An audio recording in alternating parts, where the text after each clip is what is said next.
35페이지 펴 보시죠. 35페이지 펴 보시면 여기 보시면 법률행위 나오죠. 여기다 펴시고 그 맨 좌측 위에다 메모 오셔요. 좌측 위에다가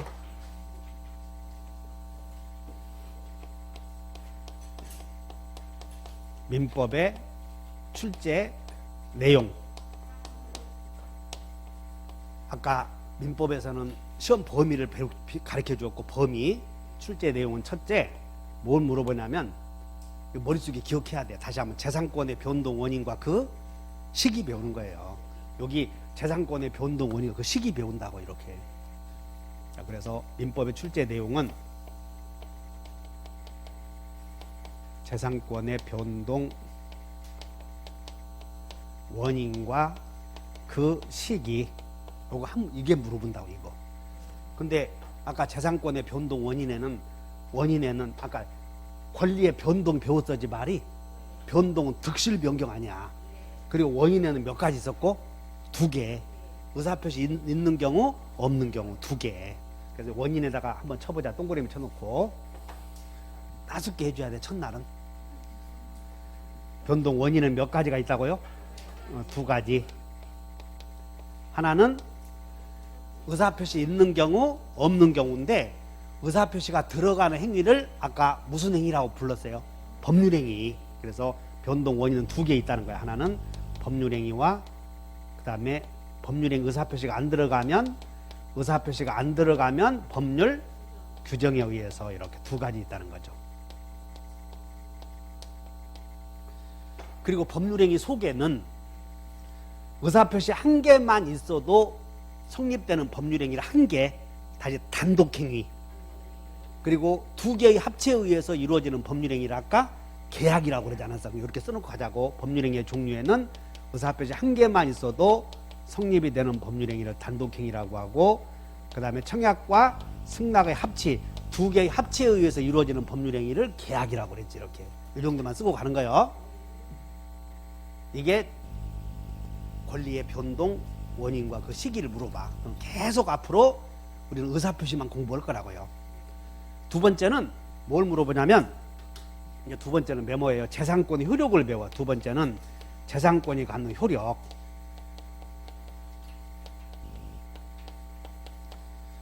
재산권의 효력인데, 우리가 갖는 재산권은 2개 있는데, 여기다가 재산권은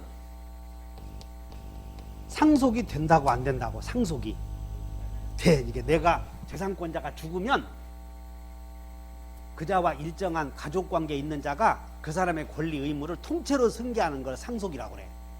통째로 승계한다. 그걸 포괄 승계라고 하지. 그럼 상속은 넘어가는 거야, 안 넘어가는 거예요? 넘어가는데 통째로 넘어간다고. 그래서 죽은 사람을 피상속인이라고 하고 산 사람을 상속인이라고 하는데, 죽은 자의 권리 의무를 모두 또 맞는 걸 상속이라고 불러. 그래서 상속이 되고, 그 다음에 재산권은 처분할 수 있겠어, 없겠어?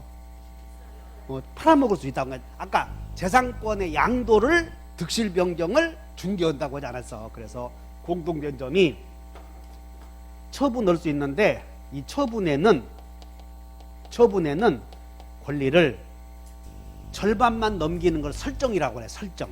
그리고 통째로 넘기는 걸 양도라고 그래. 이렇게 양도.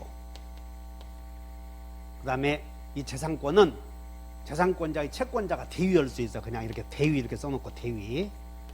그 재산권은 갖기 싫으면 나 재산권 던지겠다 포기할 수도 있다고. 이게 공통점이야 이게.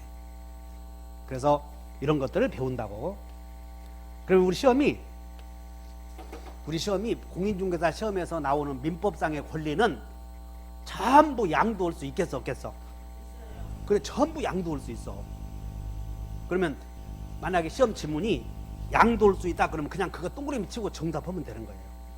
어디 그 기출문제 한번 보시죠. 항상 기출문제를 반복 하는 거예요. 페이지 몇 페이지냐면 606페이지에 30번을 한번 보셔.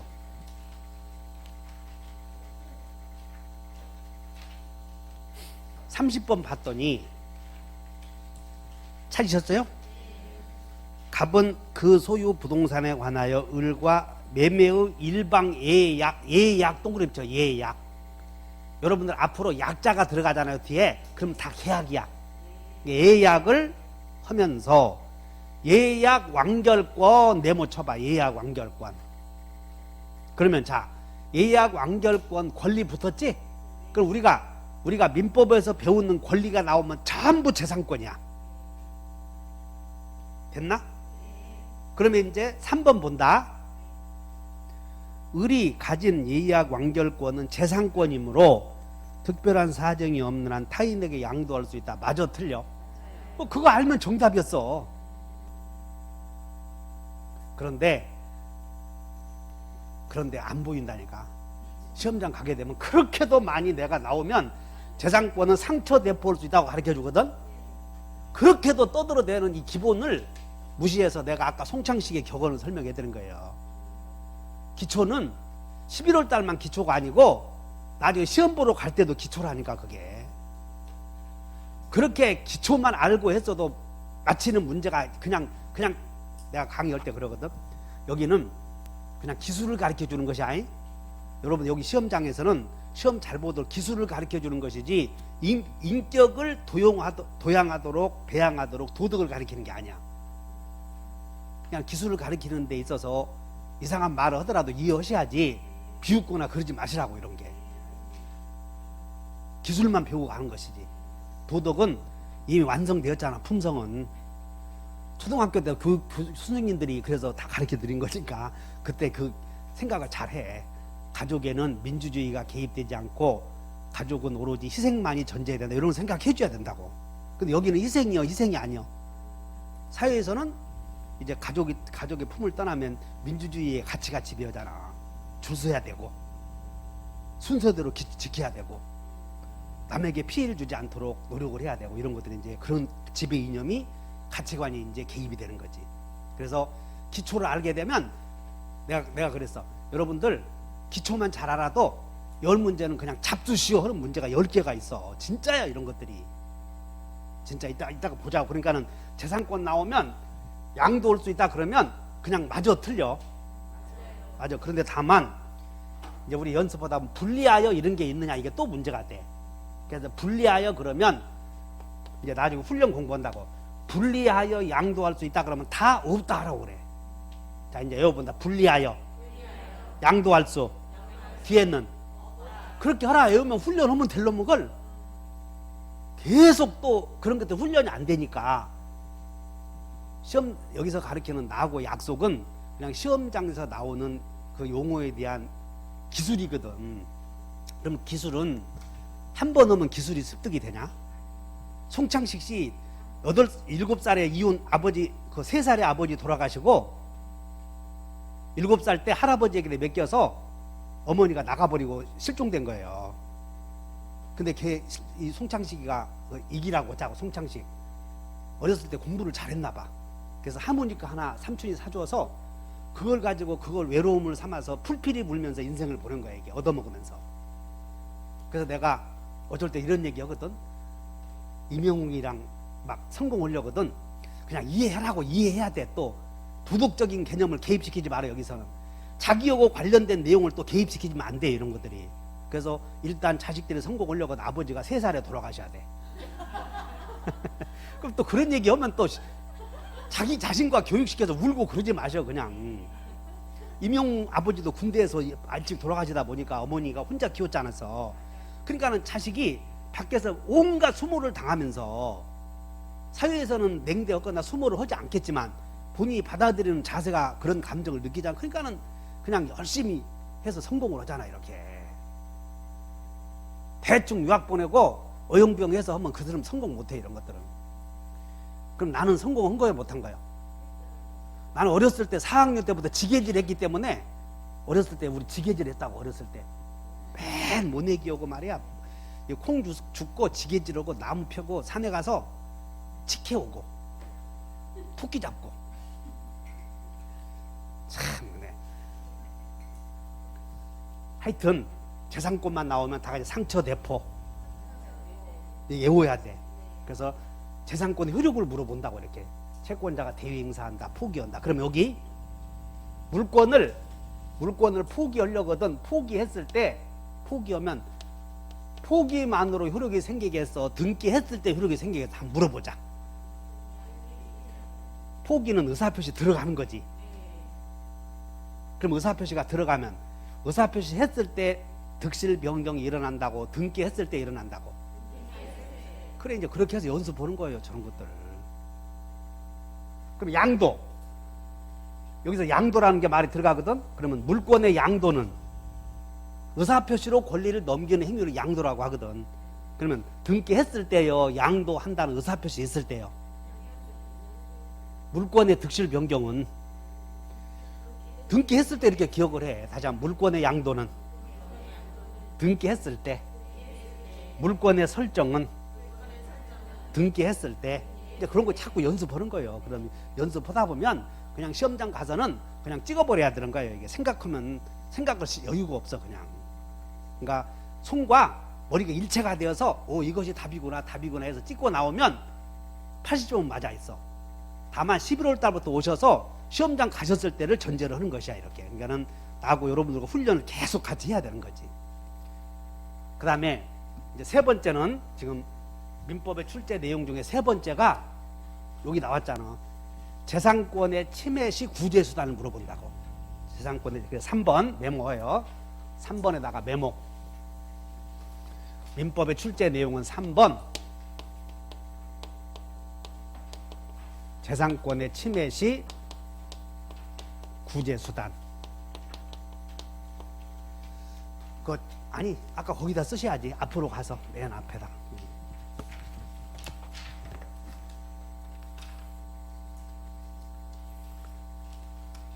그래서 재산권의 침해 시 이루어지는 구제 수단에는 잘 메모하셔. 4가지가 있는데, 하나는 계약이 이루어졌을 때 계약을 안 지키잖아.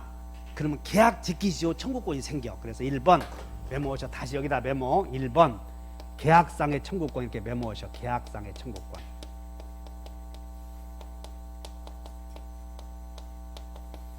이게 프로젝트로 강의했을 때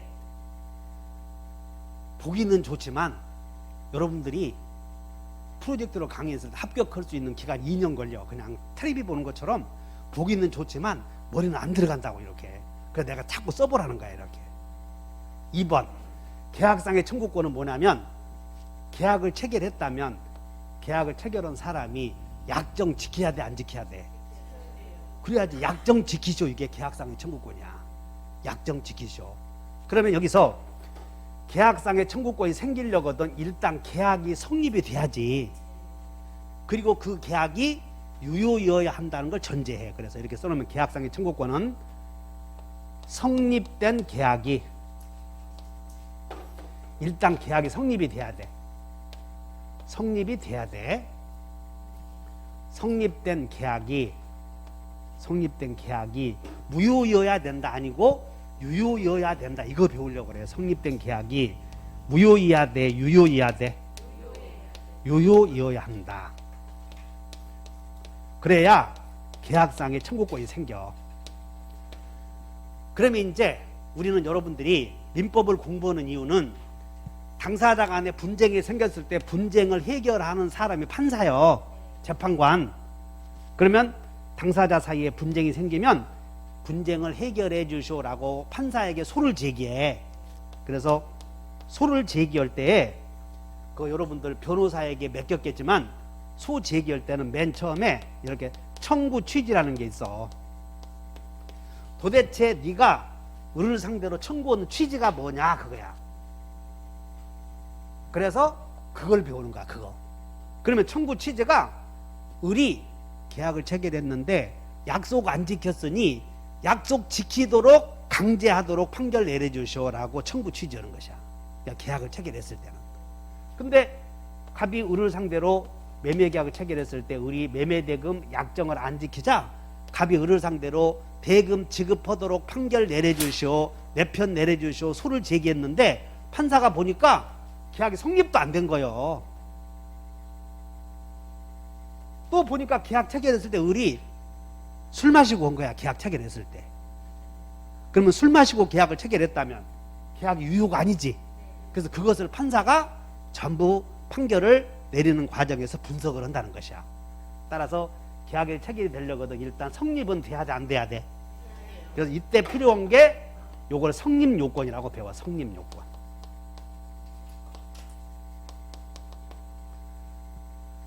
그래서 계약이 체결되려거든 계약을 체결하는 사람이 있어야 될 텐데 그 성립 요건 세 가지가 있어. 세 가지. 그 세 가지가 성립 요건 몇 가지가 있어야 돼요? 그냥 강의할 때 성립 요건이 있어야 된다 이렇게 하는 거고 성립 요건 세 가지가 있어야 된다 하는 거고는 세 가지가 더 잘 기억나나 봐. 첫째는 계약을 체결하는 사람이 있어야 돼. 당사자가 있어야 돼. 두 번째는 당사자가 의도하는 계약서 내용 있잖아. 계약한 내용이 있어야 돼. 계약 내용. 그래서 그것을 계약 내용을 법전에서는 목적이라고 하고 또는 해석을 할 때는 법전에서는 내용이라고도 하고 그 다음에 판사들이 교수들이 해석할 때는 목적이라고 그래.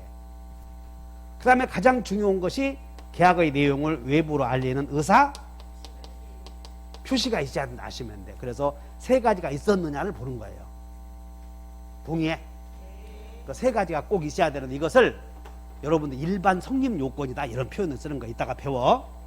그 다음에 두 번째는 계약이 유효해야 된다 그 말이야. 그러면 계약이 유효하기 위해서는 여기서 각각 요건을 갖춰야 돼. 여기서 당사자에서 효력 요건, 목적에서 효력 요건, 의사표시 효력 요건을 갖춰야 되는데 그건 다음에 배우자고 이렇게. 그래서 여기에 유효해야 된다 이렇게 써놓고 효력 요건 이렇게 써놓으면 돼. 효력 요건. 일단 써놓고 가자고. 써놓고 가. 오늘은 효력 요건에 자 메모. 첫째는 당사자에서 효력 요건이 있어야 되고 목적에서도 효력 요건이 있어야 되고 그 다음에 의사표시에도 효력 요건을 갖춰야 돼.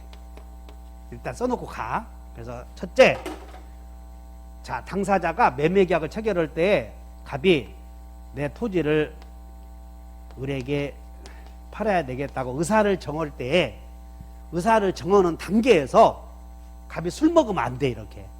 그래서 의사를 정하는 단계에서 제정신이어야 된다. 그래서 당사자에서 의사를 정하는 단계에서 또는 권리 의무의 주체가 돼야 된다. 그래서 이 당사자의 권리 의무를 부과할 수 있는 능력이 있어야 된다고 해서 권리 능력이라고 해. 그럼 권리 능력은 여러분 나중에 그 웹 들어가서 한번 보시면 1장 2절에 이렇게 다 나와 있어. 그래서 자연인은 생존하는 동안 권리 의무의 주체가 된다 이런 말이 있어. 그래서 권리 능력이 있어야 되는 건 이건 산자다 이렇게 나오면 배워. 산자. 그 다음에 두 번째는 의사 능력이 있어야 되고 메모만 하고 가자고요. 다음에 또 배우니까.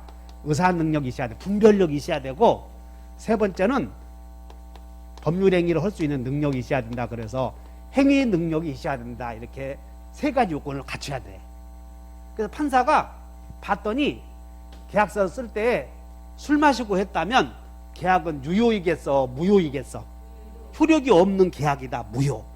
효력이 있다 유효. 이거 배우는 거라고. 그 다음에 계약서 내용을 살펴봤더니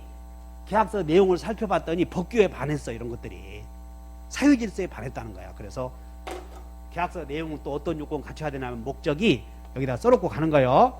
확정 가능해야 돼. 확정 가능. 그 다음에 두 번째는 이행이 가능해야 되고 세 번째는 목적이 법에 위반되어서는 안 되고 네 번째는 사회적 여기 쓰기가 어렵네. 타당성이 있어야 된다. 이렇게 하시면 돼요. 타당성. 그 다음에 의사표시에서는 어떤 요건 갖춰야 되냐면 의사와 표시가 일치해야 돼. 의사와 표시가 일치하고 그 다음에 의사를 결정하는 과정에서 하자가 없을 거 이런 것들 일치하고 하자가 없을 거 이런 요건을 갖추었는가를 판사가 판단한다는 거야. 그래서 계약상의 청구권이 청구 취지가 있을 때 계약을 체결한 사람이 상대방에게 이행을 청구할 때는 판사가 저런 요건을 갖췄는가를 살펴보는 거야. 이렇게. 그러면 이런 내용은 참고로 자 여기 쓰신 분들은 한 장 넘겨보셔. 48페이지를 한번 가보죠.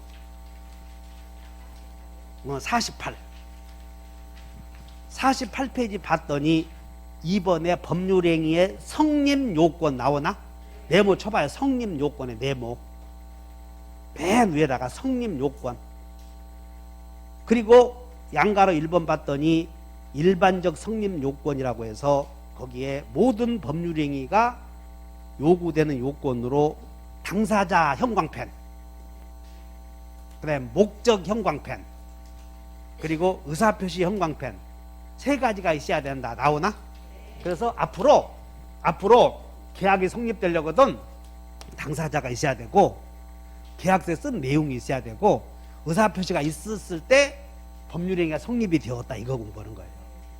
그 다음에 이게 유효가 되려거든 당사자가 이런 능력이 있어야 된다. 이거 효력요건이라고 배워. 밑에 봐.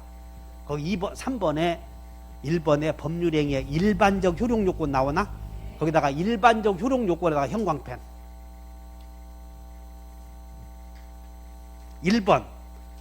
자, 1번 당사자가 자 권리 능력의 형광펜, 의사 능력, 행위 능력 세 가지에다 형광펜 하는 거예요. 한번 읽어본다. 권리 능력, 의사 능력, 행위 능력. 그냥 읽어보는 거예요. 그냥 지금은 그냥 이런 거 읽어보는 거라고. 그냥 이걸 깊이 의미를 알려고 하지 마시고 네이버에 가서도 특히 찾지도 마셔. 그냥 앞으로 가야 될 길을 지금 공부하는 거니까. 2번 법률행위의 목적 나오죠?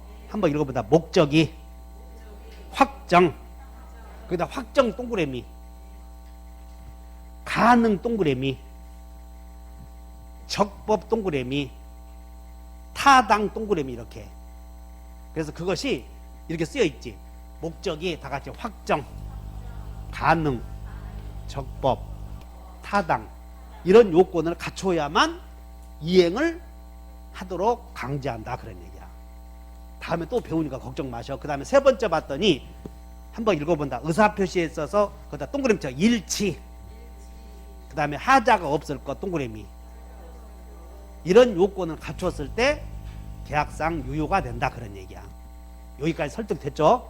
그럼 다음에 배울 테니까 걱정 마셔. 그냥 우리가 가야 될 길을 미리 앞에다 써놓고 가는 거니까. 그러면 다시 이쪽으로 넘어오셔. 이쪽으로. 법률행위의 출제 내용을 잘 봐야지. 그래서 자, 재산권의 침해와 구제 수단을 우리 시험에서는 물어보는데, 그때 재산권이 침해되었을 때 구제는 우리가 소송을 제기한다고 그랬어요. 그러면 소송을 제기했을 때 청구 취지가 뭐냐? 나하고 계약을 체결했는데 저 사람이 약속 안 지킴으로 계약 이행하도록 강제해 주시오라고 청구했던 것이야. 그럼 판사가 계약이 성립이 되었는지 계약의 유효한지를 판단해서 약속 지켜라 이렇게 판결을 내리는 거예요. 근데 판사가 봤더니 계약을 체결한 사람이 술 먹고 했다면 약속 지키라고 그래, 지키지 말으라고 그래. 무효니까 효력이 안 생겼으니 지킬 필요 없다. 그래서 원고의 청구를 기각한다. 이렇게 판결을 내려버린 거예요. 이렇게. 그래서 우리는 계약상의 청구권이 성립되려거든 이런 말 한번 해보다. 성립되고 유효해야 한다. 그러면 성립이 되려거든 몇 가지 요소가 있어야 한다고 그랬어요? 하나 더 늘었네. 또 아까 두 가지만 알면 된다고 하더니 세 가지. 다 같이 당사자, 목적, 의사표시 세 가지가 있어야 된다 그 말이야. 그 다음에 그것이 유효가 되려거든 각각의 요소에서 당사자에서 목적에서 또 의사표시에서 각각의 요건을 갖춰야 되는데, 그것은 앞으로 계속 해야 될 일이에요. 우리가 앞으로 그냥 그것만 공부하는 거예요. 두 번째는 짠, 이제 물권적 청구권이 나와. 거기다 쓰면 돼. 두 번째는 자, 여기 다시 반복하면 재산권의 침해 시 구제 수단이 하나는, 여기는 1번은 계약을 체결한 자 사이에 생기는 문제야. 계약을 체결했을 때. 근데 2번부터는 계약을 체결하지 않았을 때 생기는 문제야. 그래서 여기는 2번은 여기다 물권적 청구권 이렇게 써놓으면 돼. 물권적 청구권.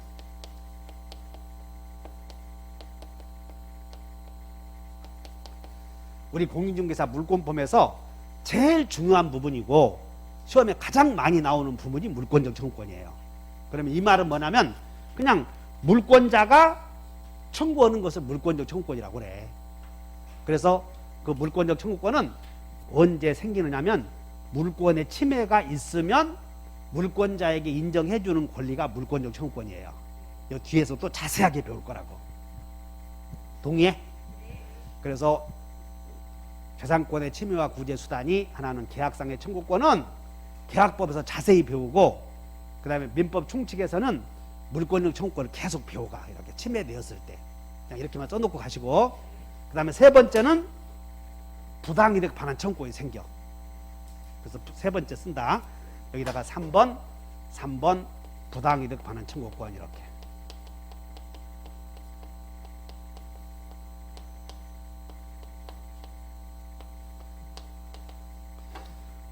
그러면 이 부당이득 반환 청구권은 우리 시험 여기 봐봐. 출제 범위를 한번 봤더니 여기에 3편 사람에 대한 권리가 채권인데, 이 채권의 발생 원인에는 계약도 있고 사무관리도 있고 부당이득, 불법행위가 있는데, 부당이득은 시험 범위가 아니지 않습니까? 그런데 이 부당이득은 시험 범위가 아님에도 불구하고 우리 공인중개사 시험에서 부당이득 전체를 물어보는 게 아니고 부당이득이 성립되냐 안 되냐 맨 그것만 물어봐.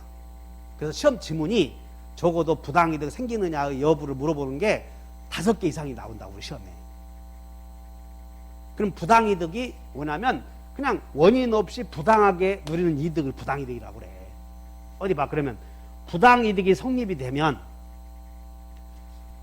부당이득 내놓으시 하는 권리는 물권편에 편제되어 있나요? 채권편에 편제되어 있나요? 그러므로 부당이득 반환 청구권은 물권이다고 채권이다고? 옳지. 그거 배우는 거. 채권이다 이렇게. 어디? 그러면 계약이 이루어지면 물권 생긴다고 채권 생긴다고? 사람에 대한 권리가 생긴다. 약속 지키시오. 한번 읽어본다. 약속 지키시오. 그것이 채권이야. 이렇게 약속 지키시오. 그럼 약속 못 지키는 걸 나중에 채무불이행이라고 배워요. 약속을 못 지키는, 안 지키는 걸 채무불이행. 약속을 안 지키는 걸. 다시 해. 계약이 이루어지면 물권 생겨 채권 생겨? 그러면 어디? 계약이 이루어지면 어떤 채권이 생겨? 금방 가르쳐줬는데. 계약이 이루어지면 어떤 채권? 다시 약정 지키시오. 팔팔이 머릿속에 담아야 돼. 계약상의 청구권은 다시 약정 지키시오. 이게 계약상의 채권이야. 그런데 부당이득 반환 청구권은 시험 범위는 아니지만 요소마다 생긴다고. 그래서 예를 들어서 임대차, 요 계약이 임대차가 이게 임대차 계약이 종료가 되면, 임대차가 끝이 나면 임차인은 임대인에게 보증금을 반환해 줘야 되고, 임차인은 임대인에게 건물을 넘겨줘야 돼. 건물을. 그런데 임차인은 보증금 줄 때까지 건물 못 내놓겠다 할 수 있는 동시이행 항변권이 있어. 그래서 임차인이 보증금 반환해 주지 않으면서 건물 넘겨주시오 그러면 임차인은 나는 네가 보증금 줄 때까지 건물 못 내놓겠다라고 하는 동시행 항변권이 있다고. 그러면 자, 동시행 항변권에 기해서 보증금 빼줄 때까지 동시행 항변권에 기해서 목적물의 점유 사용은 계약은 끝났는데, 계약은 끝이 났잖아 지금. 그런데 보증금 빼줄 때까지 목적물 사용했다고 했을 때 그 사용은 부당이득 이겼어 안 이겼어? 부당이득? 계약이 끝났는데 보증금 내줄 때까지 건물을 못 내놓겠다고 사용하잖아 지금. 그럼 원인 없이 사용하지. 다만 이 보증금 빼줄 때까지 건물의 사용은 여기 불법행위는 아니야. 불법행위는. 그러나 부당이득은 반환해야 된다. 이렇게 물어본다고. 따라서 적법하게 점유하던 중에 남의 물건을 썼다면 전부 부당이득이다 이렇게 하시면 돼. 한번 읽어본다. 적법 점유 중 남의 물건 손댔다면 부당이득이다 아니다? 그래서 이 부당이득은 이제 계약이 끝났을 때 적용되는 것이야. 계약이 없을 때. 그래서 부당이득 내놓으시는 권리가 계속 우리 시험에 출제된다고 이렇게. 그럼 부당이득 반환 청구권은 원인 없이 누리는 이득이다 하시면 돼. 그래서 원인 없이 타인에게 재산적 손해를 주고 그로 인하여 얻는 이득을 부당이득이다 이렇게 이해하시고, 그래서 우리가 소를 제기하는 이유가 청구 취지가 갑이 임대인이 임차인을 상대로 소를 제기해서 임차인이 건물을 안 넘겨주고 있고 건물을 사용하고 있으니 부당이득 반환해 주시오라고 소 제기하면 판사는 아니 네가 보증금 안 빼줬지 않냐, 그러니 그건 부당이득이 아니다 그렇게 하는 게 아니고, 보증금 반환과 목적물의 명도는 동시에 이행하되 보증금 반환 받을 때까지 건물을 쓴 것은 원인 없이 썼으니까 너는 부당이득 반환해주고, 임대인은 보증금을 제때 반환해주지 않았으니 거기다 이자 붙여서 반환하라 이렇게 판결을 내리는 거예요.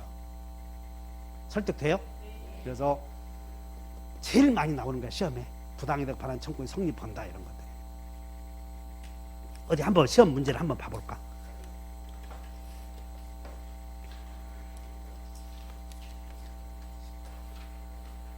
저 뒤에 보시면 608페이지를 한번 펴보십시다. 608페이지 34번 보면 하여튼 기출문제를 계속 보셔야 돼요. 34번 봤더니 건물 임대차 계약상 보증금에 관한 설명으로 틀린 것을 모두 골라라 이렇게 나오나요? 자, 그러면 이제 4번 디귿번을 보자. 임대차 종료 후 보증금이 반환되지 않고 있는 한 임차인의 목적물에 대한 점유는 적법 점유이므로 이렇게는 맞아. 여기까지는 임차인이 목적물을 계속 사용 수익하더라도 부당이득 반환 의무는 생기지 않는다. 맞아 틀려? 이런 것들 가서 맞추는 거예요. 이제 발생해야지. 아까 적법 점유 중에 남의 물건을 사용했다면 그건 부당이득이다고 아니다고? 이다고. 근데 부당이득이 뭐냐면 자 이거 본다. 원인 없이 누리는 이득, 이걸 부당이득이라고. 그러니까 우리 시험에 나오는 지문들이 몇 개가 정해져 있고 계속 그것을 반복하는 거예요. 반복을 해. 자, 여러분들 책에 598페이지, 지금 598페이지 바로 기출문제 보셔. 13번 봤더니 598페이지 13번 한번 보셔. 13번 제목을 읽어봤더니 뭐라고 나와요? 여기 물권적 청구권에 관해서 물어보잖아 지금. 시험에 나오는 게 정해져 있어. 우리 시험에 한번 읽어본다. 물권적 청구권. 지금 여기서 지금 재산권의 침해 시 구제 수단 배우잖아. 계약상의 청구권, 물권적 청구권, 또 하나는 부당이득 반환 청구권. 이제 마지막으로 불법행위에 기한 손해배상 청구권 물어보려고 그래. 불법행위에 기한. 그래서 4번이 채무불이행에 기한 불법행위에 기한. 4번 써 메모. 4번 이렇게 4번 불법행위에 기한. 다시 앞으로 가셔. 저 앞으로. 여러분이 나중에 강의하다가 참 왔다 갔다 하다가 줄도 못하겠네 하지 마시고, 지금 우리는 오늘 오리엔테이션 배우면서 아 민법이 이렇게 전개되어 있고 시험이 이렇게 나오는구나 이걸 가르쳐 주는 거예요. 내가 지금 어디서 들어볼 수 없는 강의예요. 이런 것들은 여러분이 다른 데서 느끼고 오셨을 때 스타일이 다르다고 하지 마시고 빨리 새로운 환경에 적응해야 돼. 사회적 동물은 새로운 환경에 적응할 수 있는 능력을 갖춘 사람들을 가리키는 거라고요. 그래서 4번에다가 불법행위에 기한 손해배상 청구권 이렇게 쓰는 거예요. 불법행위에 기한.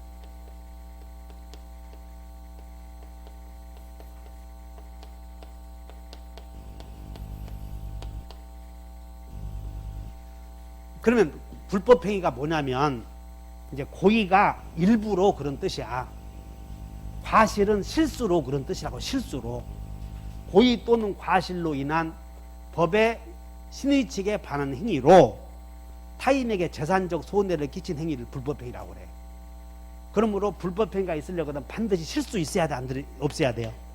그러니까 여러분들 자동차를 타고 가다가 실수로 이렇게 충돌하는 경우 있죠. 그런 것들이 대표적인 불법행위야 이런 게. 그래서 이 네 가지는 계약을 체결한 자, 체결하지 않는 자 사이에서 여기는 계약을 체결하지 않은 자 사이에서 생기는 문제, 여기는 계약을 체결한 자 사이에서 생기는 문제. 이렇게 시험 문제가 이렇게 물어봐. 계약을 체결한 자 사이에서 생기는 문제를 다 같이 계약상의 청구권. 그러면 계약상의 청구권이 인정되려거든 계약이 유효해야 돼. 그럼 여기서 목적이 가능해야 된다, 불가능한다, 이런 문제는 계약에서만 생겨. 계약에서만. 물권법에서는 물권의 실현 내용이 불가능하다, 그런 문제 안 생긴다고. 나중에 그런 거 자세하게 배워. 자, 그래서 어쨌든 재산권의 침해와 구제 수단 몇 가지? 4가지. 그리고 계약을 체결하지 않는 자 사이에서는 우리는 앞으로 소유자는 침해자에게 물부손이 있다, 이런 말들을 엄청 많이 강조해줘. 자, 한번 이거보다 소유자는 소유권을 침해하는 자에게 물부손이 있다. 지금 그러면 나고 소유권을 침해하는 자에게, 소유자는 소유권을 침해하는 자에게, 그럼 봐라, 소유자는 소유권을 침해하는 자가 계약 없는 자거든. 그러면 다 같이 물청, 부청, 손청, 이런 거 있구나 계속 공부하는 거예요. 예를 들어서 갑의 토지에 을이 무단으로 건물을 지었대. 갑의 토지에 을이 무단으로 건물 지었대. 무단으로. 그러면 계약상의 청구권은 없잖아. 따라서 무단으로 토지에 건물을 지어서 소유할 때 갑은 소유권이 침해당했으므로 갑은 을에게 물권적 청구권에 기해서 빨리 건물 철거 없이 할 수가 있어. 동의해? 두 번째는 갑의 토지를 을이 무단으로 건물을 신축하여 점유하다 보니까 토지를 점유하는 사람도 을이거든. 그래서 갑은 을에게 내가 내 토지를 사용하지 못했음으로 인하여 손해가 생겼으니 부당이득 내놓으시오 한다고. 자, 갑은 을에게 토지 내놓으시오 하면서 내가 사용하지 못한 손해가 있었으니 부당이득 내놓으셔도 할 수 있어, 없어? 물어봐. 이렇게 정해져 있어. 그 다음에 이 을이 실수로 자기 토지인 줄 알고 지을 거 아니야. 실수로. 그래서 과실이 있었다면 갑은 을에게 불법행위로 인한 손해배상도 청구할 수 있어요. 이렇게. 이게 계약을 체결하지 않는 자 사이에 생기는 3대 구제수단이야. 그럼 시험이 그냥 그렇게 나오는 거예요. 그냥. 계약상의 청구권은 계약을 체결한 자 사이에서 생기는 문제. 그건 계약법에서 배워. 계약을 체결하지 않는 자 사이에 생기는 분쟁. 자, 여기다 물부손. 앞으로 계약을 체결하지 않는 자 사이에 생기는 3대 구제수단이 뭐냐 그러면 물부손이야. 근데 졸다가 나가면서 저 위에 옥상 가서 이제 야, 물부손이 뭐냐? 옥상 가서 담배 피면서 물부손이 뭐냐? 이렇게 물어보거든. 내가 강의 잘한 거예요, 못한 거예요? 잘했어. 다른데 그것도 생각 안 나. 그래도 물부손이 뭐냐 생각나면 이제 의처증이 생겼잖아. 그러면 이제 그 머릿속에 자꾸 연상해서 제 이름이 백헌인데 학원가에서는 100번 선생이라고 불러. 같은 내용을 100번 해주고. 그럼 여러분들이 이 두꺼운 내용을 시험 문제를 보려거든 압축시켜야 되고, 압축시키려거든 대단한 실력이 있어야 되는 거예요. 이거 대단한 실력과 기술이 있어야 한다니까. 여러분들 내가 강의할 때 30년 전에 고등학교 나온 사람을 상대로 하거든. 30년 전에. 근데 30년 전에 배웠던 내용들이 생각나게 하는가? 계속 반복할 수밖에 없고, 반복하려거든 이 책을 2개월에 한 번씩 언제 반복하냐 그러면 5번 보면 시험 보러 가는데, 그런데 여기에 나오는 내용들을 압축해서 반복되는 거 더 압축해서 100번 이상 하고 가면 그냥 시험 보러 가는 거예요. 그러니까 그걸 잘 이해하셔야 돼. 그래서 지금 기초가 중요한 거야, 안 중요한 거예요? 중요하지. 그럼 여기서 이제 뭘 물어보냐면, 나중에 물권적 청구권은 침해자의 고의 또는 과실, 실수. 물청은 침해자의 고의 과실이 있어야 되는가, 이런 거 물어보거든. 근데 고의 과실이 필요한 것은 불법행위만 필요해. 여기 따라서 물청이나 부청을 행사 요건으로는 고의 과실이 있어야 돼, 없어도 돼? 여기 하나만 고의 과실이 있어야 돼, 이런 것들. 그럼 이런 것들을 배운다 하시면 돼. 설득돼? 그러면 다시 우리 시험 범위로 다시 넘어가 보았더니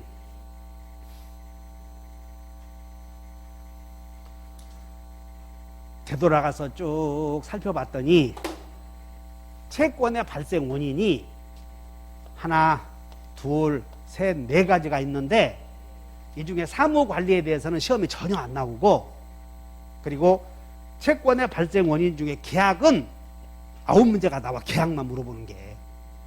그리고 부당이익이나 불법행위는 시험 범위라고 아니라고, 아닌데도 불구하고 계속 그 지문이 침해당했을 때 적어도 3개 이상이 꼭 지문에 등장하게 돼 있어. 불법행위로 인한 손해배상 문제 생기느냐 안 생기느냐 이런 거 물어본다고. 그럼 불법행위가 되려거든 고의과실이 있어야 돼 없어야 돼? 있어야지. 자, 그러면 이제 또 다시 가서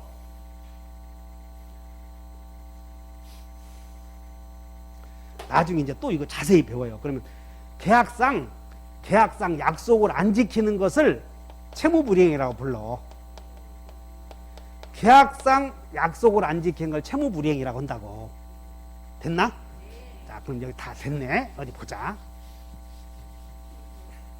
나중에 뭘 여러분들이 공부할 때 이런 내용들이 나오니까 주의하시고 강의를 해. 그래서 이 토지가 갑의 토지인데 을이 갑의 토지를 자기 것인 줄 알고 목적물을 점유를 해서 20년 동안 남의 땅을 자기 것인 줄 알고, 이거 소유의 의사라고 그래. 그래서 이거 소유의 의사를 가지고 하는 점유를 그냥 나중에 배우니까 걱정 말어. 소유의 의사를 가지고 이거 자주점이라고 불러. 평온하고 폭력이 아닌, 그리고 공공연하게 20년간 점유하면 법률의 규정에 의해서 245조 규정에 의해서 을은 갑에게 등기해 주시오라고 하는 등기 청구권이 생겨. 청구권이 지금 청구권이. 동의해? 자, 이게 주문 한번 볼까 그냥 말까. 여러분들이 동영상을 보면, 유튜브 보면 혼자 하면 좋다고. 근데 우리는 혼자 해야 되겠어? 책 보면서 해야 되겠어? 그리고 어차피 봐야 되니까 여기 하나 보고 쉬자고요. 그래서 저 뒤에 보시면 물권법에 240 소유권 편에 270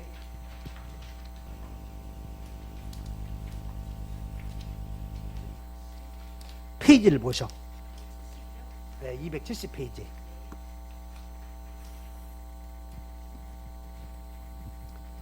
됐나요? 봤더니 245조가 나와. 다 같이 한번 읽어보자. 제목부터. 점유로 인한 시작. 점유로 인한 부동산 소유권의 취득기간 시작. 20년간 소유의 의사로 평온공연하게 부동산을 점유하는 자는. 그러면 이제 여기 봐라. 20년간 소유의 의사로 평온공연하게 부동산을 점유해온 사람은 남의 토지를 지금 갑의 명의로 등기되어 있어. 이 토지를 을이 소유의 의사로 20년간 점유해왔죠? 그럼 이렇게 등기해오면 소유권 취득을 해. 등기해야 안 해도. 근데 이거 계약이 아니잖아. 그래서 계약이 아닌 법률의 규정에 의해서 등기 청구권이라는 채권이 생긴 거예요. 사람에 대한 권리. 동의해? 그런데 여기서 이제 뭘 물어보냐면, 등기 청구했더니 갑아 내가 시효 완성했으니 등기해달라고 했더니 소유자 갑이 등기 안 해주고 병에게 팔아버렸어. 등기 청구했는데 등기 안 해주고 팔았다고. 자, 여기까지. 그러면 을은 갑에게 약속 안 지켰으니 채무불이행으로 손해배상 해주시오 헐수. 그거 물어봐. 있겠어 없겠어? 어디 한번 보자. 이제 저 넘겨보시라고.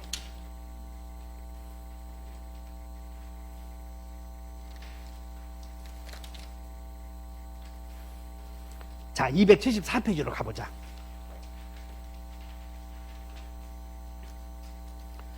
275페이지로 가봐. 275페이지.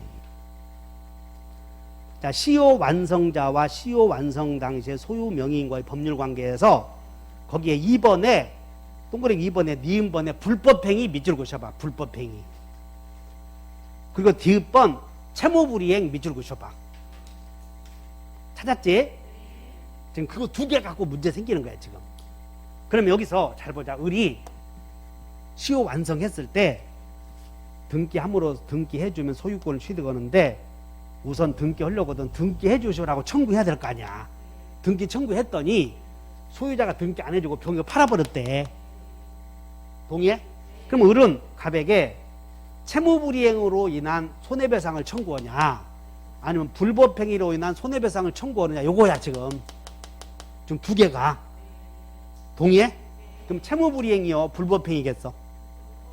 채무불이행은 약속했을 때 생겨. 약속했을 때. 두 사람이 계약을 한 적이 있어 없어? 그렇지. 따라서 약속한 적이 없고 을이 갑에게 등기해 주시오 했더니 고의과실로 등기해 줘야 될 법률의 규정에서 의무가 생겼는데 고의과실을 일부러 팔아서 갑이 재산적 손해를 주었죠? 그러므로 채무불이행 책임 묻겠어? 불법행위 책임 묻겠어? 박수. 앞으로 그런 걸 배워간다 이게.